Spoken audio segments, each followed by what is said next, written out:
He kept her in the shadows for 6 years, loving a ghost while she waited to be seen. When his ex came back, he didn't hesitate, he left. Even after the ex had her hurt. But she didn't beg. She vanished. And when he finally chased her down, it was at her wedding. To another man. It started with rain. Not a soft romantic drizzle, the kind that leaves patterns on cafe windows, but the kind of rain that soaks you through in seconds. The sky had opened up suddenly over Manhattan, and I was caught in it, lugging 2 bouquets meant for the Monroe Foundation's gala through traffic and puddles. My heels slipped twice. My hair had turned into a dripping mess. I was already 15 minutes late for the ballroom setup. That's when I met him. Ethan Monroe. He didn't arrive with the fanfare you'd expect from a man whose last name was engraved on buildings. No entourage. No photographers. Just him stepping out of a black car and into the rain like it didn't matter. He held a massive umbrella, one hand tucked casually in his coat pocket. He saw me struggling. Without hesitation, he walked over and tilted his umbrella above me. "You look like you lost a fight with a thundercloud," he said, that unmistakable Monroe charm already wrapped in his voice. I was soaked, cold, and humiliated. But I managed to smile. "You should see the other girl." He chuckled and handed me his monogrammed handkerchief. With the initials M stitched in gold. Thanked him. He looked at me a second longer, then said, "Claire, right? I saw you at the charity event last month. You handled that donor meltdown like a pro." He remembered my name. I wasn't used to being noticed, especially not by someone like Ethan Monroe. Before I could say much else, he was gone, disappearing through the hotel doors. I stood there, rain pounding around me, hand clutching the handkerchief like a relic. Later that night, after the event chaos, I pulled out my phone and saw a message from an unknown number. "Hope the rain hasn't drowned your spirit. Let me take you somewhere drier next time." I stared at it for a full minute, then replied, "Only if you bring the umbrella again." That was how it started. No fireworks. No grand declarations. Just a stranger who saw me when I didn't expect to be seen. Our first real meeting was a cafe tucked between a record store and a dry cleaner on Sullivan Street. It wasn't glamorous, and I half expected him to cancel last minute. He didn't. He arrived before me, no bodyguard, no driver. Just Ethan, dressed casually in a dark sweater and jeans, blending into the crowd like someone who didn't carry half the city's expectations on his shoulders. He smiled when he saw me, and I swear it reached his eyes. We talked about books, movies, New York. He didn't mention his company. I didn't ask. It felt easy, natural, like we'd known each other longer than we had. That night he texted, "You made me forget I'm Ethan Monroe." Thank you. It was addictive the way he made me feel, like I was the only thing not scripted in his world.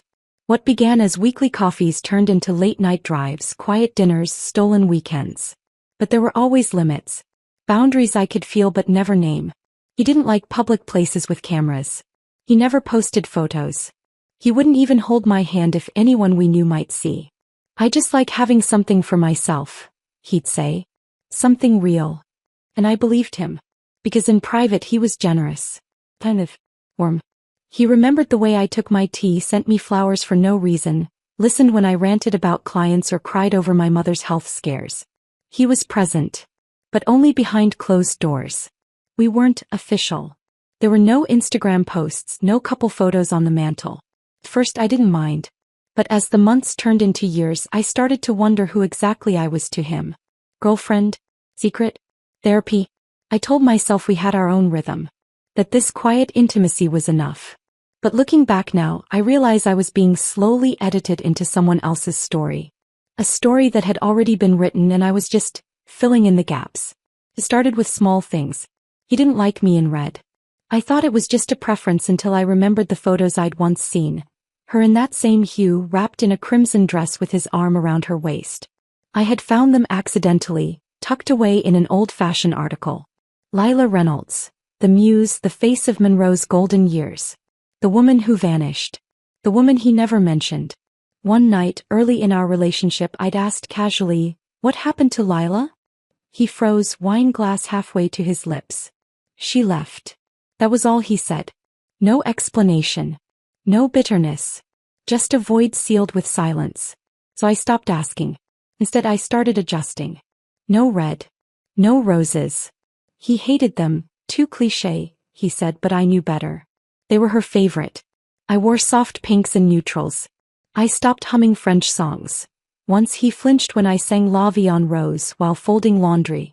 Said it gave him a headache. He didn't mean to turn me into her shadow. But he didn't stop me either. By the second year I knew exactly who I was. Not his girlfriend.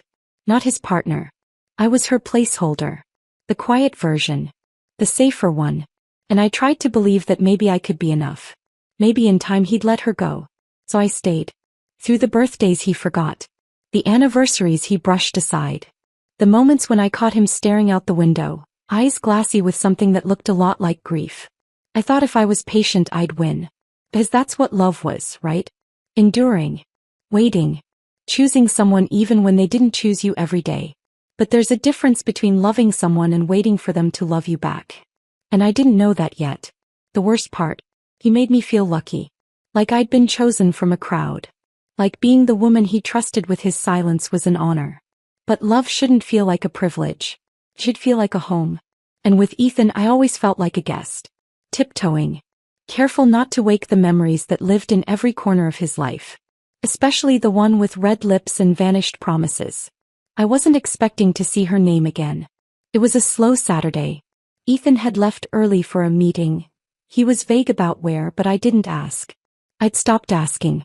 I made myself tea, sat at the kitchen counter and scrolled aimlessly through the news like I always did. And then I saw it. Lila Reynolds returns to New York after 6 years abroad. My heart stopped. There she was on the front page of a lifestyle section, stepping off a plane at JFK in oversized sunglasses and a sleek black coat looking flawless. Untouchable. The article described her return as a triumphant comeback. Fashion's lost princess, back to reclaim her crown. Rumors swirled of new business ventures, private showings and an upcoming collaboration with, of course, Monroe Industries. They didn't even try to hide it. Sources close to the family confirm that Lila and Ethan Monroe have reconnected professionally, and perhaps personally. I stared at the screen for a long time. It wasn't just a name anymore. It wasn't just a memory. She was here. Ethan didn't mention the article that night. He walked through the door like nothing had changed, kissed me on the cheek, poured himself a drink and sat on the couch with his phone in hand. I waited. Waited for a word. A hint. A confession. Nothing. So I asked, "Did you see the news?" He looked up cool as ever. "What news?" "Lila's back." Pause. Then he said, "I heard." And that was it. He didn't explain how long he'd known. Didn't say whether he'd seen her. Didn't look guilty or surprised. He just returned to his phone like the conversation had ended. I stood in the kitchen holding my mug like it could anchor me to something solid. It couldn't. Because everything I had feared for 6 years had just come true. The next few days were unbearable. He was quieter than usual. Distant. Phone always face down, calls taken behind closed doors. Dinners missed with weak excuses. Once I walked into the study and found him laughing on the phone. He never laughed like that with me anymore. When he saw me, his face fell. He ended the call quickly. She needed advice about a launch, he said. But he didn't say her name. He didn't need to. That night I lay awake while he slept beside me. The silence between us had grown into a canyon. And in the dark, I realized I wasn't afraid of losing him anymore. I was afraid I already had. 3 days after the headline, Ethan invited me to a foundation dinner. It felt out of character. We hadn't gone to a public event together in over a year. When I asked why, he shrugged. I thought it'd be good for us to get out. I didn't argue. But I felt the shift deep and sour in my gut. Something wasn't right. Still I dressed for it. A navy dress, tasteful and safe. No red. I hadn't worn red in years. I curled my hair softly and wore the earrings he once said he liked. Gold hoops, simple. When he picked me up, he barely looked at me. "You ready?" he asked. "Not you look beautiful." "Just ready." The event was hosted at a luxury hotel in Midtown. Chandeliers glowed overhead, and the room was full of people I'd only ever seen on magazine covers or behind podiums at company events. Everyone greeted Ethan with warm smiles and practiced familiarity. No one knew who I was. To them, I was an accessory, another nameless woman on his arm. At our table, people chatted easily. Wine flowed. Conversations buzzed. Ethan slid into charm mode, his corporate smile plastered on like armor. I tried to play along. Until someone brought her up. A man in his 60s leaned toward our end of the table, swirling his wine. So, he said with a knowing smirk, rumor has it the queen is back. Lila? Another woman asked, perking up. Ethan didn't flinch. She's always had timing, someone else said. Maybe this time she'll stay. Then came the toast. To second chances, someone laughed. Especially the ones we never saw coming. Everyone chuckled, raised their glasses. Except me. I sat frozen, my stomach churning, glass untouched in front of me. Ethan didn't speak. Didn't correct them. Didn't say a word to make me feel like I belonged. In the car ride home I didn't say anything. I stared out the window, watching the lights blur as we crossed the bridge. He broke the silence first. What's wrong? I laughed, dry and tired. Really? He didn't respond. Just stared ahead, jaw tight. I turned to him. Do you still love her? The question hung between us, sharp and naked. He didn't answer right away. Then finally, I don't know. I looked away, biting the inside of my cheek to keep from crying. That was worse than a yes. He slept in the guest room that night. And I sat alone in the bedroom, still wearing the earrings he said he liked. But I didn't feel beautiful. I felt small. Like I'd spent 6 years building a home in someone else's empty shell. And now the past had walked back in, and was moving furniture. I needed air. After the dinner, after his answer, I don't know, I couldn't keep pretending. The walls of our apartment felt like they were closing in, filled with memories I wasn't sure were ever truly mine. So I did what I hadn't done in weeks. I left. Not to run errands. Not to impress him. Not to wait on him. To be. I wore jeans, a loose sweater, tied my hair back and wandered. Down sidewalks I used to love. Into a bookstore that smelled like old stories. Past coffee shops that once reminded me of laughter. I picked up a cinnamon roll from a corner bakery, something sweet to cut through the bitterness. For a moment I felt like myself again. Unseen. Undemanded. Free. I took the quieter route home, an alley between a florist and a closed cafe. It was early afternoon and there were a few people walking ahead of me. I wasn't scared. Until I heard the footsteps behind me. Quick. Intentional. Too close. I glanced over my shoulder. A man in a hoodie. Head down. Hands in his pockets. I turned onto the next block, picked up my pace. So did he. Before I could react, he shoved me. Hard. I slammed into the wall, shoulder first. My wrist caught the edge of a trash bin. The bakery bag dropped, the cinnamon roll flattened beneath my boot. But he didn't take my purse. He didn't demand anything. He just stared at me for a moment. Then ran. I sat on the curb, dazed. My wrist ached. My shoulder burned. A woman ran over, asking if I was okay, if I needed the police. I nodded. I didn't know what else to do. At the hospital they told me I had a hairline fracture in my wrist. Lucky it wasn't worse, the doctor said. Lucky. That word echoed in my head. I called Ethan from the hospital lobby. Straight to voicemail. I texted him, I'm okay. Something happened.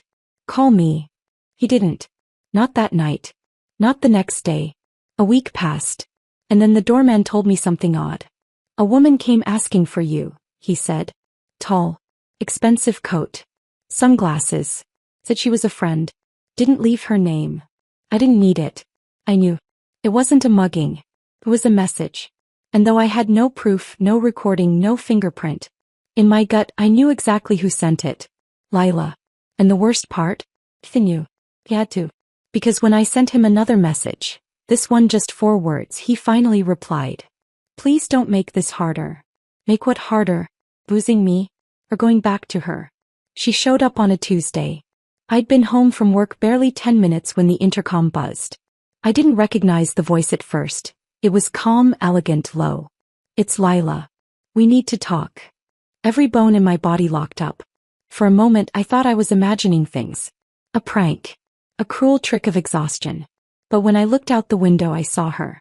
Standing at the entrance of my building, arms crossed over a designer trench coat, oversized sunglasses perched in her hair. I should have ignored her. Should have let security turn her away. But I didn't. I buzzed her in. She walked into my apartment like she owned the air in the room. She didn't ask to sit down. She just did. I stayed standing. She looked at me with a smile that didn't quite reach her eyes. You're prettier than I expected. I didn't answer. She exhaled, running a hand through her perfectly tousled waves. I didn't come here to fight. I still didn't speak. I came here to tell you the truth. Because he won't. For a second I almost laughed. Now she wanted to be honest? She continued. I came back because I wanted closure, she said. I thought I could see him, say goodbye to that part of my life and move on. I raised a brow. That's not what happened. No, she admitted. It's not. There was a pause. I saw how he looked at you. It rattled me. I stayed silent. So, I tested him. I reminded him of who I used to be to him. The things we had. The places. The history. Another pause. And he came back. Those 3 words cut deeper than anything I'd read in the news. Then she said something I'll never forget. I thought I was winning. But he doesn't really love me either. I blinked. What? She laughed softly. Bitterly. He loves who I used to be. Just like he loves what you could be. You're not a person to him, Claire. You're a chapter. A scene he rewrites when the ending doesn't go his way. The silence between us thickened. Then she added, quieter now. I didn't mean for you to get hurt. My body tensed. You mean physically? Her jaw clenched. I didn't tell him to do it. But I knew someone would send a message. Ethan didn't stop it. Neither did I. So it was true. All of it. She stood up then, adjusting her coat. For what it's worth, she said, pausing at the door, I envy you. You were able to love him for who he is now. I never could. And just like that she was gone. But her words stayed. Burning like a match pressed into paper. After Lila left, I sat motionless on the couch for over an hour. Her perfume still lingered in the air. Jasmine and some expensive floral I couldn't name. It filled the room like smoke, curling around the truth she'd dropped so casually, like it was just another line in a script she'd recited too many times. You're a chapter. A scene he rewrites when the ending doesn't go his way. The words kept echoing.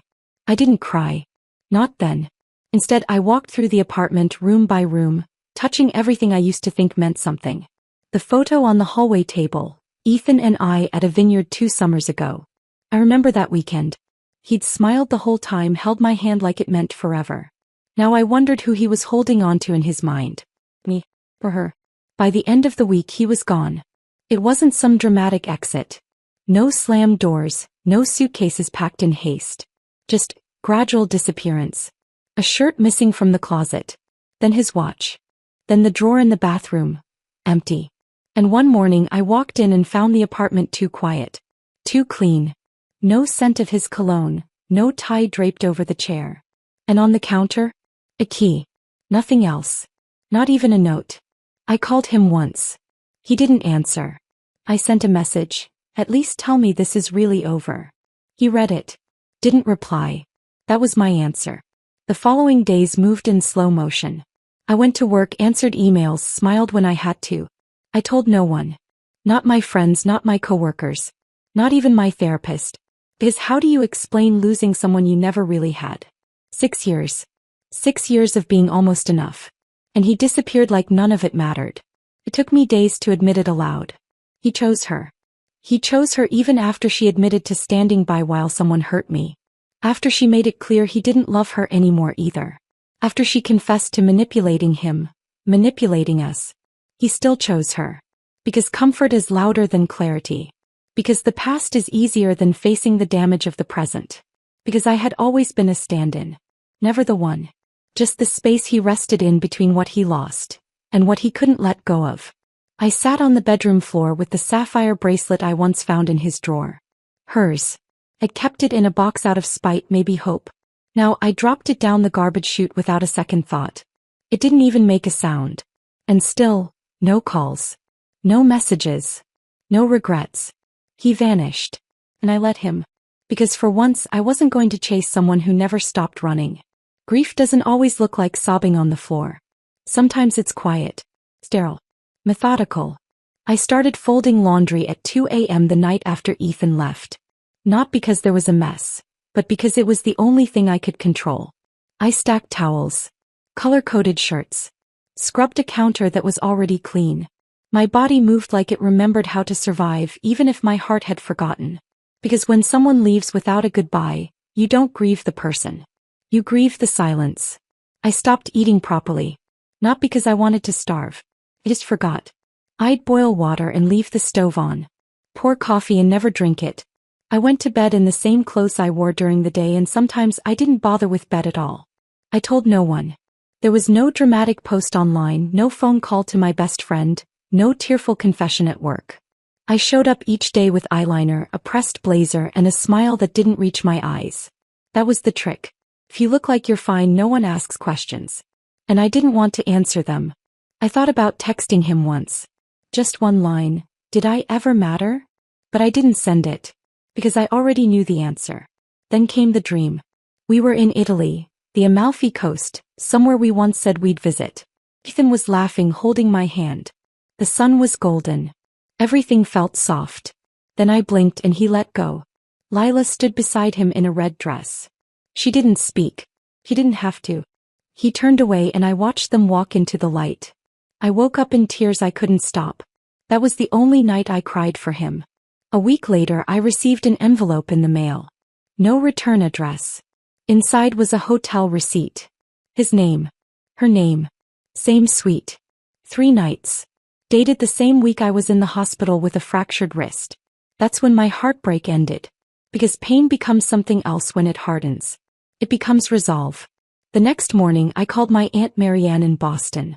She didn't ask why. Just said, "Get on the next train. I'll pick you up." I packed 1 suitcase. Left the key to the apartment on the kitchen counter just like he had. And walked out the door for the last time. Not with tears. Not with revenge in my heart. Just peace. The kind that comes when you finally realize you were never the problem. You were just the placeholder in someone else's unfinished story. Boston was quiet in a way New York never was. The air felt heavier, the mornings slower. Aunt Marianne lived in a charming brownstone in Beacon Hill, with ivy climbing the brick walls and a cat named Percival who hated everyone except her. She let me take the guest room without questions. No prodding. No pity. She just brewed tea and slid a stack of books across the table. "You'll know when you're ready," she said. And somehow I believed her. I spent the first week in Boston doing nothing important. I walked. Thought. Read pages and pages without remembering the words. I visited a local museum, sat in cafes just to watch strangers pass by. No one knew me there. No one looked at me like they were waiting for me to explain what went wrong. That anonymity was healing. For the first time in years I wasn't someone's secret. I was just clear. I met Julian by accident. It was a Wednesday. I'd taken the wrong train to Cambridge and ended up 2 stops past where I was supposed to be. My phone had died. I ducked into a small clinic just to ask for directions and charge my phone at the reception desk. He walked out of the back room wearing scrubs and a tired smile. "You don't look like a patient," he said. "I'm not," I replied. "Just lost." He chuckled and handed me a phone charger. "Well, that makes 2 of us." We talked for a few minutes. Then a few more. He walked me to the station and offered to buy me coffee while we waited. I said yes. I didn't even think about it. And for the first time in a long time I laughed. Really laughed. Julian Hale wasn't flashy. He didn't own skyscrapers or make headlines. He was a pediatric trauma surgeon with hands that held broken things and a heart that didn't try to fix people who didn't ask to be saved. He didn't Google me. He didn't ask about Ethan. He asked what book I was reading. What music I liked. Whether I preferred sunsets or thunderstorms. It was simple. And it was enough. We met for lunch a few days later. Then dinner. Then long walks along the river where I told him pieces of my story, slowly, carefully. He never looked away. Never judged. Just listened. There was no rush with Julian. No secrets. No shadows. Just 2 people learning to breathe again. Together. Loving Julian didn't happen all at once. Came in pieces. Quiet, ordinary, everyday things. Not with grand declarations or sweeping gestures, but in the pauses between conversations. In the way he brewed tea exactly how I liked it without asking twice. In the way he'd hand me his scarf when the wind got too sharp, even if he was shivering too. With Ethan I had been a secret tucked into shadows. With Julian I was part of the light. There were no rules. No lists of don'ts. No invisible boundaries defined by another woman's ghost. I could wear red if I wanted. I could hum French songs and he'd hum along, off-key without flinching. The first time he reached for my hand in public, I froze. Not because I didn't want it, but because I wasn't used to being chosen in daylight. He noticed. "Is this okay?" I nodded, throat tight. "More than okay." He smiled and held my hand tighter. We talked about everything: his late wife, my life in New York, the ugly in-betweens. He told me about the night he lost a 6-year-old girl in surgery. How he'd driven for hours with the windows down, unsure if he could keep doing this work. "I don't think healing people ever gets easier," he said. "You just learn how to carry the weight." I told him I'd been someone's second choice for 6 years. "That wasn't love," he replied gently. "That was limbo." And maybe he was right. Because whatever this was between us, it felt nothing like limbo. Felt like land. Like home. One evening we sat on his living room floor, sharing takeout from cardboard boxes, feet tangled, our conversation dancing between jokes and truths. He reached over and tucked a strand of hair behind my ear. "I don't want perfect," he said. "I just want real." I leaned into his palm and whispered, "Then you have me." And I meant it. Every word. Julian didn't just fall in love with me. He saw me. Not for what I had been to someone else, but for who I was, flawed, soft, learning to begin again. And in loving him I learned something too. Love doesn't have to be loud to be life-changing. Sometimes it's just steady. Present. Safe. It happened on a quiet Sunday morning. We were sitting on the porch of Julian's townhouse, our mugs warm in hand, legs stretched out beneath a patchwork blanket. The city was just beginning to stir. Bird song, distant footsteps, the gentle hum of a neighbor's wind chime. Julian looked over at me, eyes soft, and said, "Marry me." No kneeling. No ring hidden in a dessert or elaborate setup. Just those 2 words, spoken like he was asking if I wanted to keep building this life with him. I stared at him, stunned, but not because I didn't want to say yes. I just never thought love could feel like this. "Hey," I said, and it was enough. We didn't rush the announcement. For weeks, only Aunt Marianne knew. Julian's friends noticed the glint on my finger, and we shared smiles and toasts in quiet corners. It was peaceful, intimate. Nothing like the way Ethan had once made grand gestures only to hide me behind curtains. Julian wanted me front and center. So when he posted a simple photo, our hands intertwined on a cafe table, my ring catching the light, I didn't flinch. I didn't panic. I smiled. But the past has sharp ears. Within hours, the post had traveled farther than we expected. Someone tagged Ethan in a comment. And just like that, the first message arrived. "Congratulations. I didn't expect to see your name again." No signature. But I didn't need one. It was from him. I ignored it. But then came more. Emails. Texts. A call from a number I hadn't saved but never forgot. I let it ring out. Then a voicemail. His voice, careful, too measured. "Claire. I saw the post. Hey, can we talk?" It was surreal how fast he returned. Not to my life, but to trying to be in it. As if one picture shattered the illusion he had built, and now he was scrambling to catch a train he himself had abandoned. Julian noticed the tension in my shoulders before I told him anything. "You okay?" he asked one night as I stood at the sink longer than necessary. I hesitated, then nodded. "Ethan knows." Julian didn't ask if I was going to respond. He didn't tell me what to do. He just said, "Whatever you decide, I'm not going anywhere." And that was the difference. Ethan needed to win. Julian chose to stay. I agreed to meet him. Not because I missed him. Not because I wanted closure. But because something in me needed to see it. His face, his eyes, the weight of his choices. After all this time, I didn't want words on a screen or voicemails playing pretend. I wanted the truth face to face. We chose a cafe in the city, neutral ground, public safe. I wore a soft gray coat, nothing dramatic. Just clean lines, calm colors, steady hands. He was already there when I arrived. Suit pressed. Tie forgotten. Eyes tired. Not the man who left me. Not the one who loved her either. Just a hollow version of both. "Claire," he said, standing up like we were old friends meeting for coffee, not fractured memories bound by silence. I sat without speaking. He didn't waste time. "I made the worst mistake of my life," he said. I stayed quiet. I thought when she came back it meant something. I thought I had to finish what we started. Still quiet. She left again, 2 weeks ago. Said she couldn't do it. Said I wasn't the same man. And she was right. I looked down at my hands. The engagement ring Julian had chosen caught the sunlight and scattered it across the table. Ethan followed my gaze. I saw the photo, he said quietly. He looks at you the way I should have. I flinched. Not from pain, but from the relief of hearing what I already knew. Why now? Finally asked. He swallowed. Because I realized what I had when it was already gone. I shook my head slowly. No. You realized I was real when someone else saw me in the light. That hit him. His mouth opened then closed again. I never meant to hurt you. But you did. He looked like he might cry. I didn't.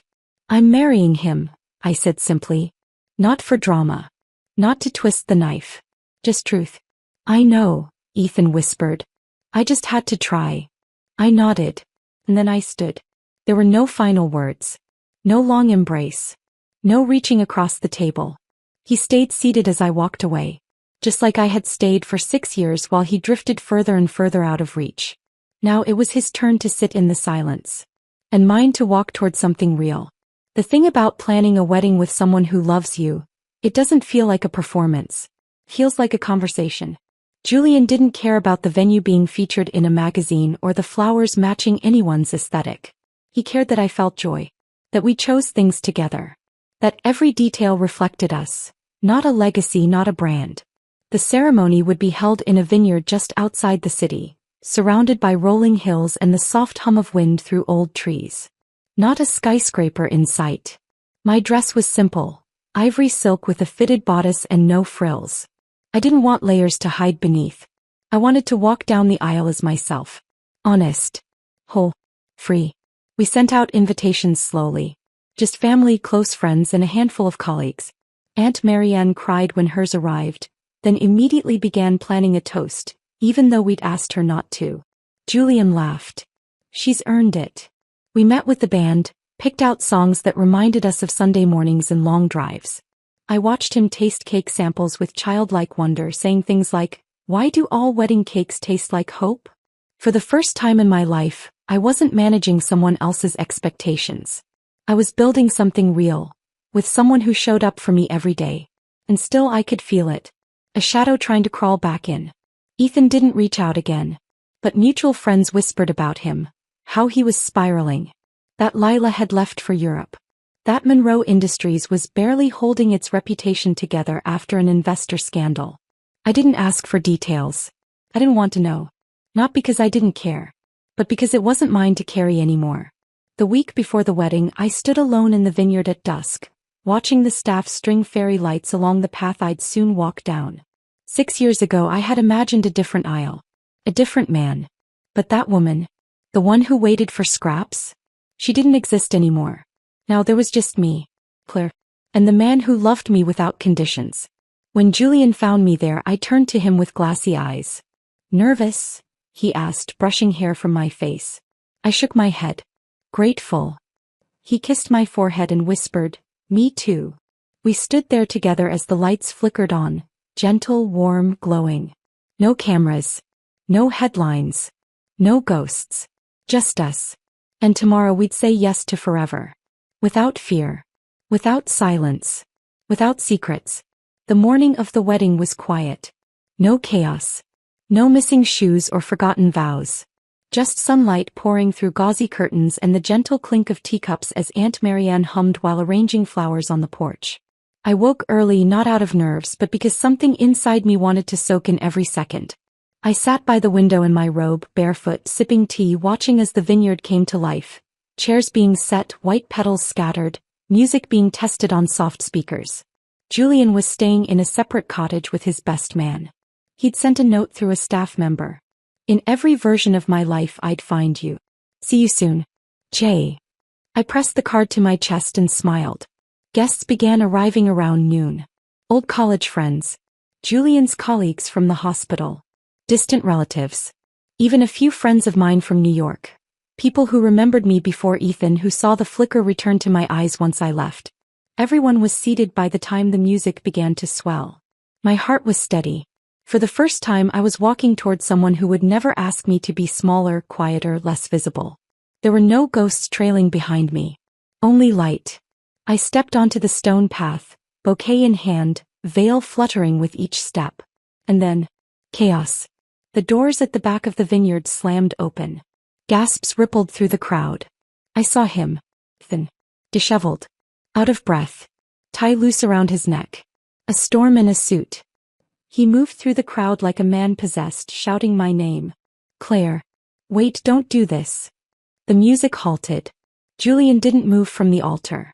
He just stood there calm. Waiting. I paused halfway down the aisle. Our guests watched in frozen silence as Ethan stumbled forward, eyes locked on mine. I made a mistake, he said. Please. Don't marry him. Don't throw us away.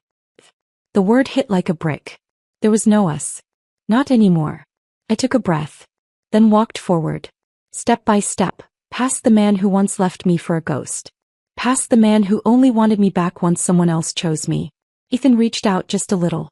But I didn't stop. I reached the altar, turned to Julian and placed my hand in his. I do, I said. Hurry. Loudly. Without a single crack in my voice. Security ushered Ethan away gently. He didn't fight. He just stood in the back, frozen, eyes glazed over with disbelief. He had finally come to chase me. But I had already arrived at the place I was always meant to be. The rest of the ceremony was a blur of golden light and soft tears. I barely remember the officiant's voice, only the warmth in Julian's hand as he held mine, steady as ever. Only the way the breeze danced through the vineyard, carrying away the last remnants of everything that came before. And just like that, after all the silence, all the years of standing in someone else's shadow, I became someone's wife. Not someone's secret. Not someone's mistake. Someone's choice. At the reception, laughter replaced whispers. Aunt Marianne cried through her toast, then tried to cover it up with humor and a terrible joke about hospital gowns. Julian kissed my shoulder during dinner, held my hand under the table, whispered that I was the most beautiful thing he'd ever seen. The guests danced under fairy lights, the band played all the songs we loved, and no one talked about Ethan. Except once. A friend from New York approached me quietly, holding a champagne flute. Was he really here? I nodded. She didn't ask anything else. Didn't need to. Because that was the past. And we were already living the after. Later that evening, Julian pulled me into the center of the dance floor. We moved slowly, rhythmically, as though the world outside had disappeared. I didn't think I could ever be this happy, I told him. He leaned in and whispered, "That's because you didn't have someone who knew how to hold you." Across the vineyard I saw Ethan just once more. At the edge of the property, beyond the string lights, in the shadows near the tree line. He didn't try to come closer this time. He just watched. Maybe waiting for a sign. Maybe just realizing the finality of it all. I didn't wave. I didn't run. I just let the silence finish what it had started years ago. Julian spun me gently beneath the lights, and in that moment I knew something for certain. Healing doesn't always come with apologies. Sometimes, it arrives in a moment where you stop looking backward entirely, and realize the peace you were chasing was never with them. It was always waiting in the arms of someone else. 3 months passed. The wedding photos were printed, the thank you notes sent, and our life settled into something sweetly mundane. Mornings with coffee and the newspaper. Evenings filled with homemade dinners and laughter echoing through hallways. Julian kissed me before every surgery and called afterward just to say he loved me. There were no secrets. No silence. No vanishing acts. Just peace. And then one afternoon I received a call from an unfamiliar number. I didn't answer. But the voicemail came 30 seconds later. "Claire, it's Daniel from Monroe Industries. You may want to hear this." The message was clipped, careful, but the meaning behind it was anything but subtle. Lila had been arrested. Fraud. Embezzlement. Intellectual property theft. She'd been siphoning funds from a joint fashion venture she'd launched upon her return, ironically funded by Monroe's largest investor at the time. Apparently the investor was someone Ethan had brought in. A decision that, according to Daniel, wrecked half the company's credibility. And now everything was crumbling. I sat at the kitchen table, phone in one hand, newspaper in the other as the headlines broke. Monroe Industries faces backlash after financial scandal. Fashion darling Lila Reynolds in custody. There she was again on the front page. But this time not draped in elegance or mystery. This time she looked like a woman who had gambled everything, and lost. I didn't feel triumphant. I didn't gloat. There was no satisfaction in her downfall. Just quiet vindication. The truth has a funny way of showing up eventually, whether you ask for it or not. Julian came home that evening and found me staring out the window. "You heard?" he asked, setting his bag down. I nodded. "She's in custody. Ethan's company is tanking." He stepped closer, wrapping his arms around me from behind. "You okay?" I thought about it. I wasn't angry. I wasn't broken. I was just done. "Yeah," I said softly. "I really am." A part of me hoped Ethan would reach out. That he'd say something, anything, to acknowledge the mess he'd chosen over the life we'd once shared. But he didn't.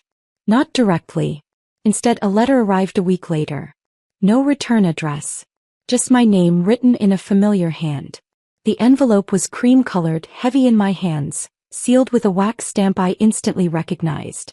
Ethan had always favored old-fashioned things. Letter writing, first editions, cufflinks.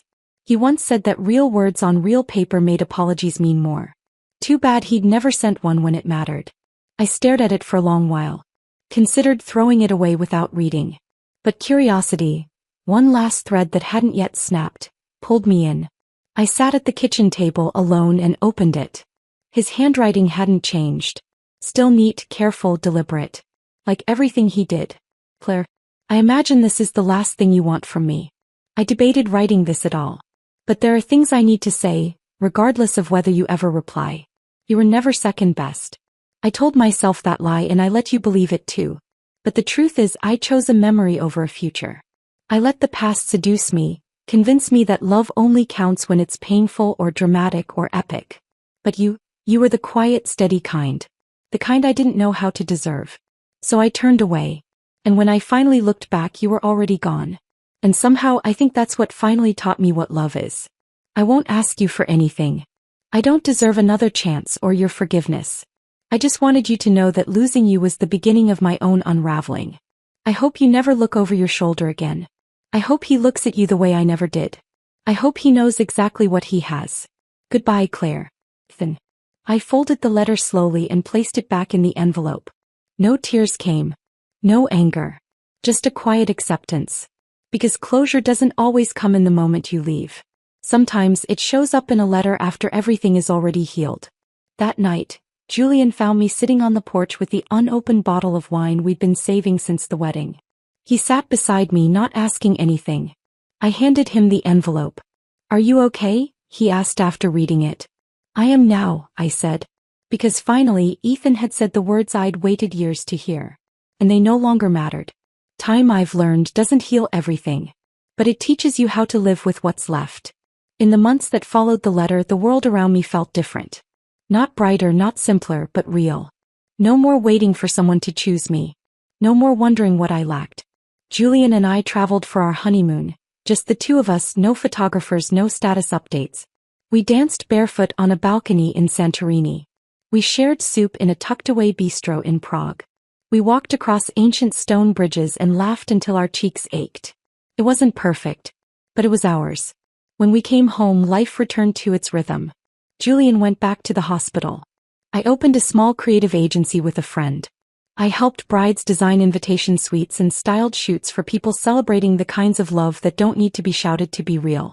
Sometimes I told them pieces of my story. Sometimes I didn't. Because some stories don't need retelling once they've ended.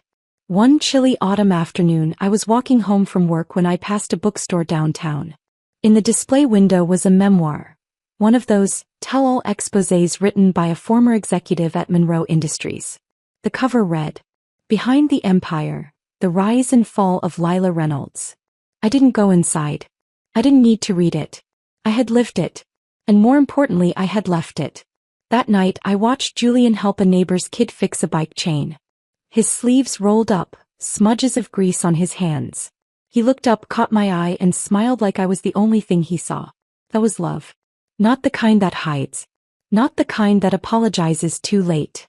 But the kind that shows up. Over and over again. We made pasta together that evening. I burned the garlic. He ruined the sauce. We laughed anyway. And after dinner, as we sat on the couch wrapped in a shared blanket, I realized something I never thought I'd feel again. I was free. Not from Ethan, but from the version of myself that loved him. The one who accepted crumbs and mistook them for love. She was gone. And in her place was someone stronger. Someone softer. Someone whole. The end.